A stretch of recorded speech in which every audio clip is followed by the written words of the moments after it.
Inggit Garnasih merupakan istri kedua dari Presiden pertama Indonesia, yaitu Soekarno. Keduanya menikah pada 24 Maret 1923. Selama menjadi istri Soekarno, Inggit Garnasih selalu setia menemani dalam setiap jengkal kehidupan Soekarno. Ketika Soekarno ditangkap di Yogyakarta, 29 Desember 1929, Inggit tidak pernah lelah memberikan semangatnya kepada Soekarno. Kendati demikian, tahun 1942, Soekarno dan Inggit memilih untuk bercerai, karena Soekarno hendak menikahi Fatmawati, gadis yang ia temui ketika sedang menjalani pembuangan di Flores.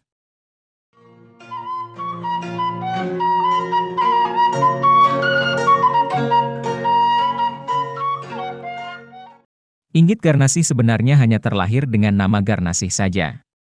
Nama Garnasih sendiri rupanya adalah sebuah singkatan dari kesatuan kata Hegar Asih, di mana Hegar berarti segar dan Asih berarti kasih sayang. Nama Inggit kemudian menyertai nama depannya yang berasal dari jumlah uang seringgit. Asal-usul nama Inggit Garnasih ini dilihat dari masa kecil Inggit, di mana ia merupakan gadis tercantik di tempat ia tinggal. Di antara mereka beredar kata-kata bahwa mendapatkan senyuman dari Garnasih ibarat mendapat uang seringgit. Sejak saat itu, nama Inggit pun diletakkan sebagai nama depannya.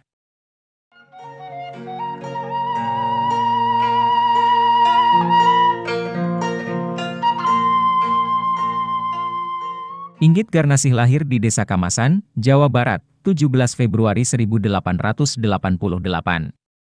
Ketika masih remaja, Inggit menjadi kembang desa di kampungnya. Banyak pria yang berusaha mendekat dan ingin mencuri hatinya. Ia juga pernah dipersunting oleh Nata Atmaja, patih di kantor residen Priangan. Namun, pernikahan mereka tidak berlangsung lama. Setelah itu, Inggit menikah lagi dengan Haji Sanusi, seorang pengusaha yang juga aktif di Sarekat Islam.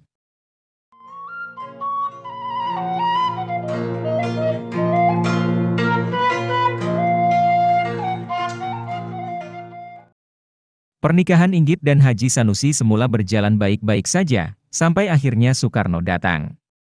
Inggit memang kerap ditinggal oleh Haji Sanusi karena terlalu sibuk. Pada waktu itu, Soekarno sebenarnya sudah memiliki istri, yaitu Siti Oetari. Namun, rasa cinta Soekarno kepada Oetari lebih condong seperti cinta kepada saudara. Soekarno akhirnya menceraikan Oetari, begitu pula Inggit. Akhirnya, Inggit dan Soekarno pun menikah di rumah orang tahu Inggit di Bandung. Inggit Garnasih selalu setia menemani setiap jengkal kehidupan Soekarno dalam proses pendewasaan.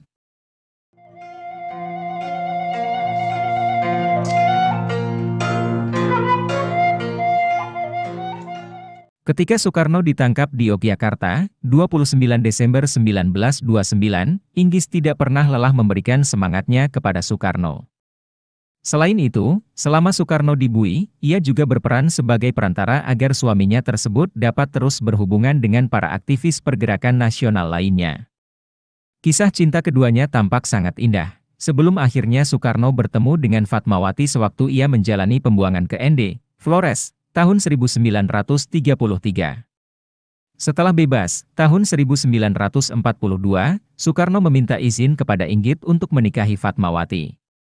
Permintaan tersebut lantas ditolak mentah-mentah oleh Inggit. Ia tidak ingin dimadu.